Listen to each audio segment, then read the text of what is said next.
시청자 여러분 안녕하십니까? 오늘도 건강한 하루를 보내시기 바랍니다. 미래통합당이 김종인 비대위원장 체제를 추진하기로 결론을 냈습니다.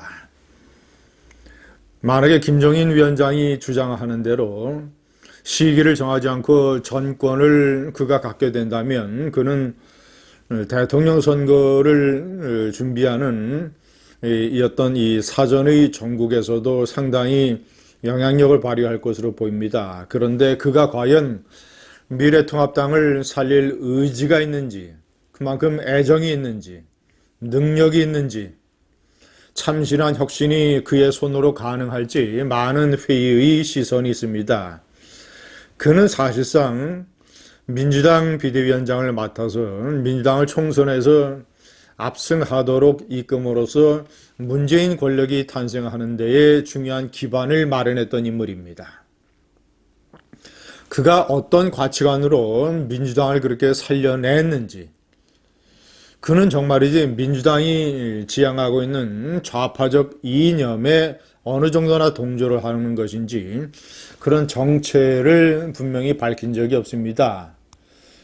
어떤 정체성이라든가 또는 이 시국과 이 앞으로의 대한민국의 미래를 보는 시각, 이런 면에서 정통 우파 정당 미래통합당의 과연 집도의를 맡는 것이 이것이 있을 수나 있는 일인지 의문이 많이 제기되고 있습니다.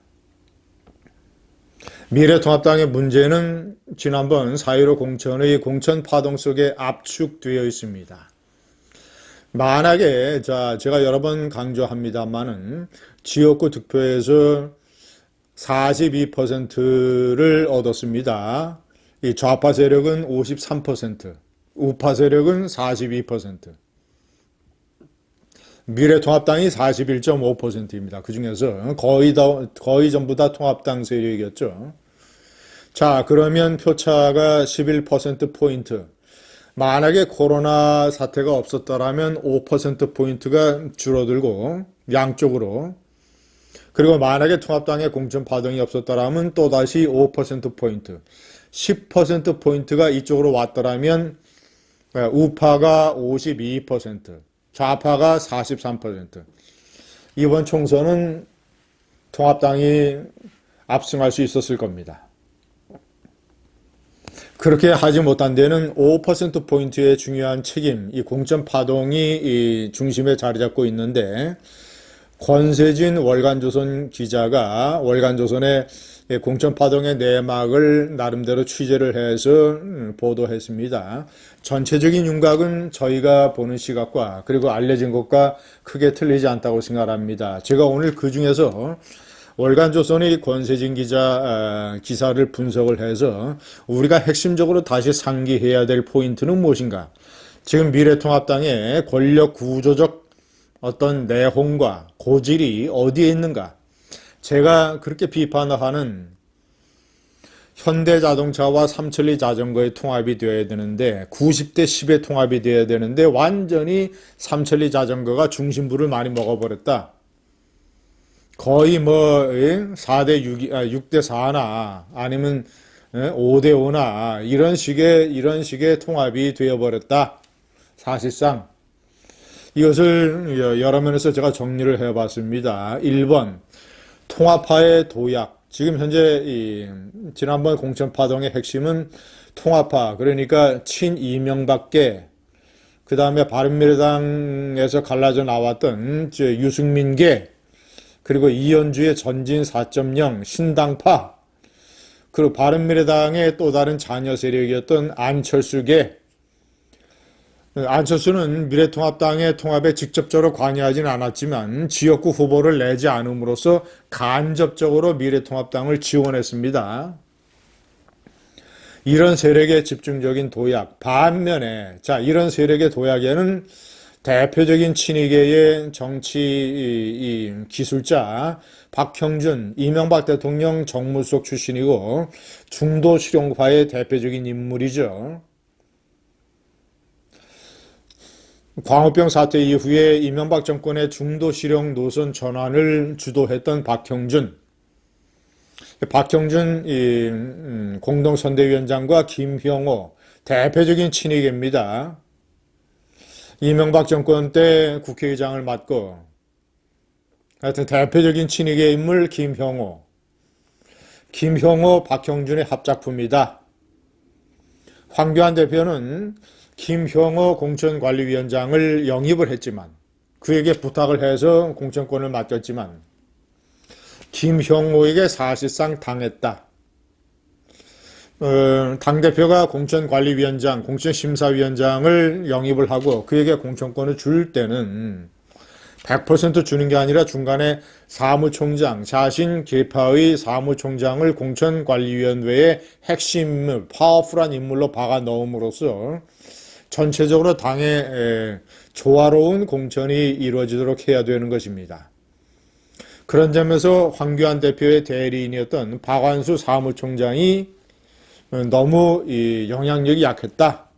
대신에 비황파, 예를 들자면 김형호, 이석연 부위원장, 그리고 비황파의 대표적인 인물 김세연 전 여의도 연구원장, 이런 김세연 의원의 목소리가 오히려 컸다. 이런 것이 이제 권세진 기자의 보도 내용입니다.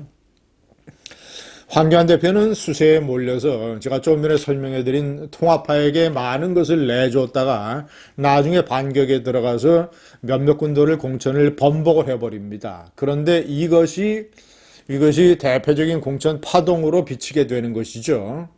공천 파동, 공천 혼란. 그래서 많은 중도층이 이탈을 하고 또 집중적으로 4년 전에 그렇게 공천 파동 때문에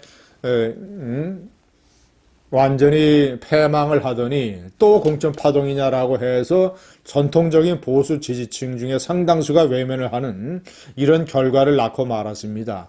황교안 대표는 처음서부터 김영호 위원장을 대신에 다른 인물을 위원장으로 받거나 아니면 김영호를 나름대로 통제할 수 있는 장치를 마련하거나 이런 정치력을 발휘했어야 되는데 실패했다가 나중에 소규모의 반격, 이걸로 체면을 차리고자 하는 이런 식으로 해서 오히려 공천 파동의 책임을 상당 부분 뒤집어 쓰는 결과를 가져왔다. 김형호, 김무성계에도 상당 부분 쇠퇴한 걸로 다 나타났습니다. 김형호와 김무성의 갈등, 부산 영도 지역구에서 5선을 한 김형호는 영도 지역구에 자신의 일종의 후계자를 받고 영도 지역의 맹주 역할을 하고자 했으나 자신이 후계자로 생각했던 최홍이 김무성과의 경선에서 과거 보궐선거 때 패한 경력이 있습니다. 그래서 김무성은 영도를 차지하게 됐고 물론 이번에 불출마를 했습니다만은 김영호와 김무성의 갈등의 뿌리는 부산 영도에서 나오는 것 아니냐.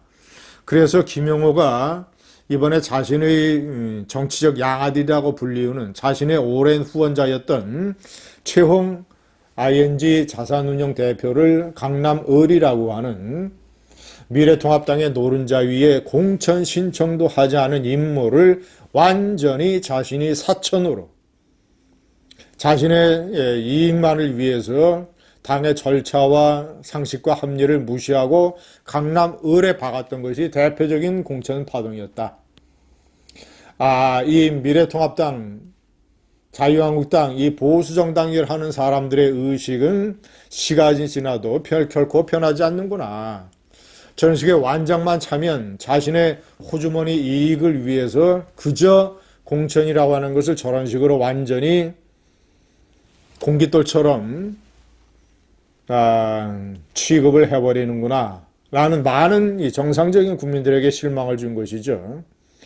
송파병의 김근식도 대표적인 미스테리입니다. 저는 김근식 교수와 오랫동안 텔레비전 토론의 일종의 저는 보수, 저는 우파, 김근식 교수는 좌파를 대표하는 양대 토론자로 참여를 많이 했었습니다. 그래서 제가 그가 국가안보라든가 또는 이 햇볕 정책 또는 이 김대중 좌파의 대북관 이런 것들을 어떤 생각을 가지고 있는가에 너무나 잘 알고 있습니다. 김근식 교수는 2007년 평양 정상회담에 노무현 대통령의 특별수행원단의 일원으로 참가를 하지 않았습니까? 천안함 때는 북한이 연루됐다고 하는 북한 연루성은 너무 지나친 무리한 생각이다라는 식으로 북한 연루설을 사실상 부정하고 나선 인물이기도 하고, 제가 그가 햇볕 정책을 얼마나 지지하고 어떤 좌파적 사고를 가지고 있는 것을 잘 알고 있습니다. 그런 인물을 버젓이 안철수계라고 해서 송파병은 강남 서초 송파 8군데 노른자위 미래통합당 선거구 안에 들어가는 곳입니다. 그 송파병에 물론 지난 4년 전 선거에는 뺏겼습니다만 송파병도 가불병 다 뺏겼었죠. 송파갑은 안 뺏기고 을병을 뺏겼었죠. 그런 노른자위 지역에 버젓이 그런 좌파 인사를 공천하는 미스테리. 김영호는 총선이 끝난 다음에 어느 언론 인터뷰에서 민주당이 가지고 있는 네트워크에 비해서 미래통합당의 인재풀은 구멍가게 수준이다. 이런 말을 했습니다. 자신의 공천 실패를 모면하기 위해서 저런 식의 이상한 수상한 변명을 해댔습니다.